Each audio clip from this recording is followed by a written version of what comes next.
മിശിഹായ്ക്ക് സ്തുതിയായിരിക്കട്ടെ. ഈശോമിശിഹായിൽ സ്നേഹിക്കപ്പെടുന്ന മാതാപിതാക്കളെ, സഹോദരങ്ങളെ, ദൈവത്തിൻ്റെ അനന്തമായ സ്നേഹവും കൃപയും നമ്മുടെ ഏവരുടെ മേലും വന്ന് നിറയട്ടെ എന്ന് പ്രാർത്ഥിക്കുന്നു. ദൈവമേ, ഇന്ന് ഈ പ്രഭാതത്തിൽ സകല ജനത്തിൻ്റെ മേലും നിന്നെ കരുണ വർഷിച്ച് അനേക രോഗികളെ സൗഖ്യപ്പെടുത്തി മനസ്സ് തളർന്നിരിക്കുന്നവരെ ഉണർത്തി അവരെ ദൗത്യങ്ങൾ ചെയ്തു തീർക്കുവാനുള്ള കൃപയും കരുത്തും മക്കൾക്ക് കൊടുത്ത് അനുഗ്രഹിക്കണമേ എന്ന് പ്രാർത്ഥിക്കുന്നു. ഏലിയ ജസബലിനെ ഭയപ്പെട്ട് ഗുഹയിൽ ഒളിച്ചിരിക്കുന്നു. അവൻ്റെ അടുത്തേക്ക് ദൈവം വരുന്നുണ്ട്. നീ ഒളിച്ചിരിക്കുമ്പോൾ നിന്റെ ദൗത്യം നീ മറന്നു പോകുന്നുണ്ട്. നീ കർത്താവിനെ പ്രതിയുള്ള തീക്ഷ്ണതയാൽ ജ്വലിക്കുന്നുണ്ടായിരിക്കാം. അല്ല, ദൈവം ഏൽപ്പിച്ച നിന്റെ ദൗത്യം അതിൽ നിന്ന് അണുവിട പുറകോട്ട് പോകാതെ മുന്നോട്ട് തന്നെ പോകണമെന്ന് ദൈവം നമ്മളോട് അരുളി ചെയ്യുക. ഏലിയയുടെ അപ്രകാരമാണ് ദൈവം അരുളി ചെയ്യുന്നത്. ഏലിയയോട് ദൈവം പറഞ്ഞു, നീ മലയിൽ ചെന്ന് കർത്താവിൻ്റെ മുൻപിൽ നിൽക്കുക. കർത്താവ് കടന്നുപോയി.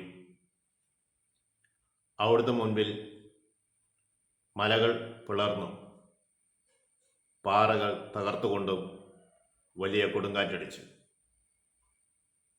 അതിൽ ദൈവമില്ലായിരുന്നു. വലിയ ഭൂകമ്പമുണ്ടായി, അവിടെയും ദൈവമില്ലായിരുന്നു. വലിയ അഗ്നിയുണ്ടായി, അവിടെയും ദൈവമില്ലായിരുന്നു. അഗ്നി അടങ്ങിയപ്പോൾ ഒരു മൃദുസ്വരം ഏലിയ കേട്ടു. അവൻ മേലങ്കി കൊണ്ട് മുഖം മറച്ച് ഗുഹാമുഖത്ത് വന്നു നിന്നു. കർത്താവ് അവനോട് ചോദിച്ചു, നീ ഇവിടെ എന്ത് ചെയ്യുന്നു? അവൻ പറഞ്ഞു, സൈന്യങ്ങളുടെ കർത്താവായ ദൈവത്തെ പ്രതി അതീവ തീക്ഷ്ണതയാൽ ഞാൻ ജ്വലിക്കുകയാണ്. ആദ്യമേ പറഞ്ഞത് തീക്ഷ്ണതയാൽ ജ്വലിക്കുകയാണ്. ഇപ്പോൾ അവൻ പറയുന്നത് അതീവ തീക്ഷ്ണതയാൽ ഞാൻ ജ്വലിക്കുകയാണ്. നീ ജ്വലിച്ച് ഇരുന്നാൽ മാത്രം പോരാ, നിന്റെ പ്രവർത്തന മേഖലയിലേക്ക് നീ ഇറങ്ങിത്തിരിക്കണം. അതുകൊണ്ട് ദൈവം പറയുകയാണ്, നീ ദമാസ്കസിലേക്ക് പോവുക. ദമാസ്കസിന് അടുത്തുള്ള മരുഭൂമിയിലേക്ക് പോകണം.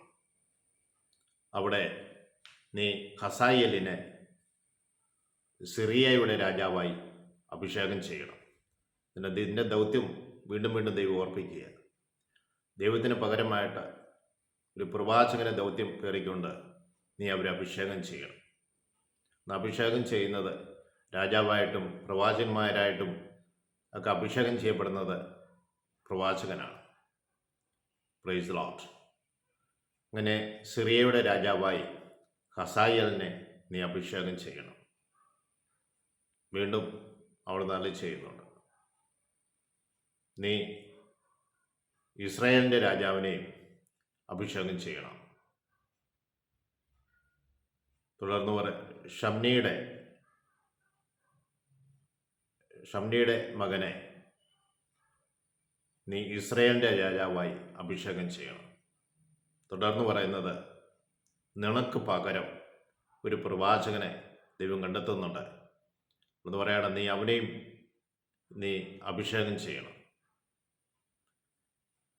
ആബേ മൊഹോയാലിൻ്റെ അല്ലെങ്കിൽ ആബേ മൊഹോയാലിലെ ഷാഫാത്തിൻ്റെ മകനായ ഏലീഷയെ നിനക്ക് പകരമായി നീ അഭിഷേകം ചെയ്യണം. എന്നിട്ട് കർത്താവ് അവരോട് പറയുന്നുണ്ട്, ഈ രണ്ട് രാജാക്കന്മാരുടെയും വാളിൽ നിന്ന് ഒഴിഞ്ഞ് രക്ഷപ്പെടുന്നവരെ പ്രവാചകനായ ഏലീഷ വധിക്കും. ഇസ്രായേലിൽ ബാലിൻ്റെ മുൻപിൽ മുട്ടുമടക്കാതെയും ചുംബിക്കാതെയുമുള്ള 7000 പേരെ ഞാൻ അവശേഷിപ്പിക്കും. പ്രിയ സഹോദരങ്ങളെ, ദൈവം നിനക്ക് തന്നിരിക്കുന്ന ജോലിയിൽ വ്യാപൃതനായി വിശ്വസ്തയോടുകൂടി ദൈവകരങ്ങളിൽ നിന്ന് വാഗ്ദാനങ്ങൾ സ്വീകരിച്ച് അത് പ്രാവർത്തികമാക്കാനുള്ള കരുത്തിനായി നമുക്ക് പ്രാർത്ഥിക്കാം. ദൈവം നമ്മളെ ഏൽപ്പിച്ചിരിക്കുന്ന ജോലികൾ അതിൻ്റെ പൂർണ്ണതയിൽ ചെയ്തു തീർക്കാനുള്ള കൃപയും അനുഗ്രഹം തരണമേ. പല പ്രതിസന്ധികൾ ഉണ്ടാകുമ്പോഴും അവയൊന്നും നമ്മുടെ മുൻപിലേക്ക് കടന്നു വരാതെ, അവയൊന്നും നമ്മുടെ മനസ്സിലേക്ക് ഏറ്റെടുക്കാതെ ദൈവം ഏൽപ്പിച്ച ജോലി കൃത്യമായി ചെയ്തു തീർക്കാനുള്ള കൃപയും അനുഗ്രഹം നൽകണമെന്ന് നമുക്ക് പ്രാർത്ഥിക്കാം. പരിശുദ്ധ അമ്മേ, ആശ്രയമാതാവേ, ഞങ്ങൾക്ക് വേണ്ടി വചനം ശ്രവിച്ചുകൊണ്ടിരിക്കുന്നവർക്ക് വേണ്ടി പ്രത്യേകമായി മധ്യസ്ഥം വഹിക്കണമേ. പിതാവിനും പുത്രനും പരിശുദ്ധാത്മാവിനും സ്തുതി. ഈശോ മിശിഹായ്ക്ക് സ്തുതിയായിരിക്കട്ടെ.